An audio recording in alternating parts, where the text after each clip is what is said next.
Perkenalkan, saya Atika Ayana, ahli gizi yang bertugas sekarang, Ibu. Pak Boto, ini dengan Ibu siapa ya? Ibu Seskia. Saya tahu, Ibu letak sini ada keluhan apa? Ibu saya pusing Bu kan, terus koyong itu Bu, terus makan pun susah itu nggak ketelan itu Bu. Ibu udah cek tekanan darah sebelumnya? Udah. Itu Ibu sudah mengukur tinggi badan atau berat badan Ibu? Jadi sudah Bu? Ini Bu data-data saya yang dikasih dokter tadi. Berdasarkan dari data ini, berat badan Ibu 52 Bu ya? Iya Bu. Tinggi badan Ibu 153, usia Ibu 26 tahun. IMT Ibu ini termasuk normal Ibu. Setelah itu tekanan darah Ibu 140/100. Wah, ini tinggi Bu. Emang harus kasih rendah ya. Jadi bagaimana Ibu mau bekerja sama dengan saya untuk melakukan perubahan pada pola makan Ibu? Boleh Bu. Kalau seperti itu, Ibu harus menjalani diet rendah garam. Ibu sebelumnya udah pernah melakukan diet rendah garam belum? Belum Bu. Sini saya akan jelasin sedikit sama Ibu ya. Diet rendah garam itu adalah pengaturan makanan dengan pembatasan pemberian natrium yang berasal dari bahan makanan seperti garam dapur, penyedap rasa, baking soda, dan makanan yang diawetkan. Jadi Ibu harus mengurangi makanan-makanan seperti itu.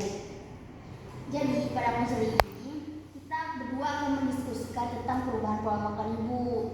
Ibu sering makan yang asin-asin Lumayan suka Bu. karena terasa ya kalau misalnya makan asin kan. Baik Bu, saya akan berusaha untuk mengurangi penyedap rasa dan garam.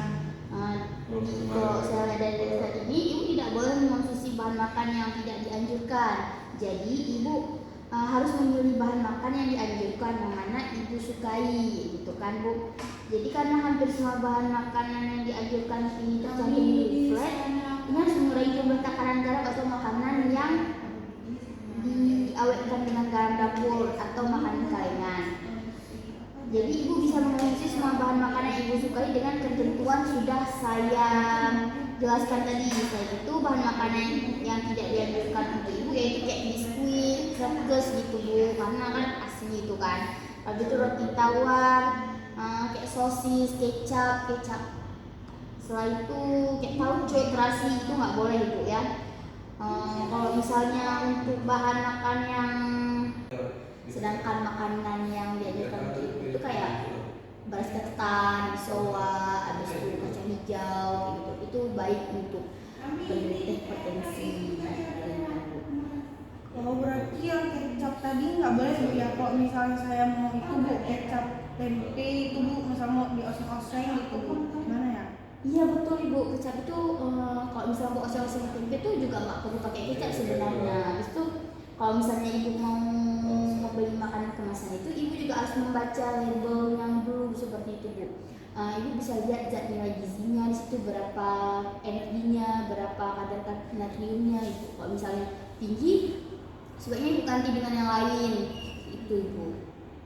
Dari penjelasan saya tadi ada yang Ibu ingin tanyakan? Enggak lagi Bu. Ibu bisa Ibu mengulang kembali apa yang sudah saya sampaikan tadi. Berarti saya dapat diet rendah garam yang dimana itu harus mengurangi seperti kecap ataupun terasi.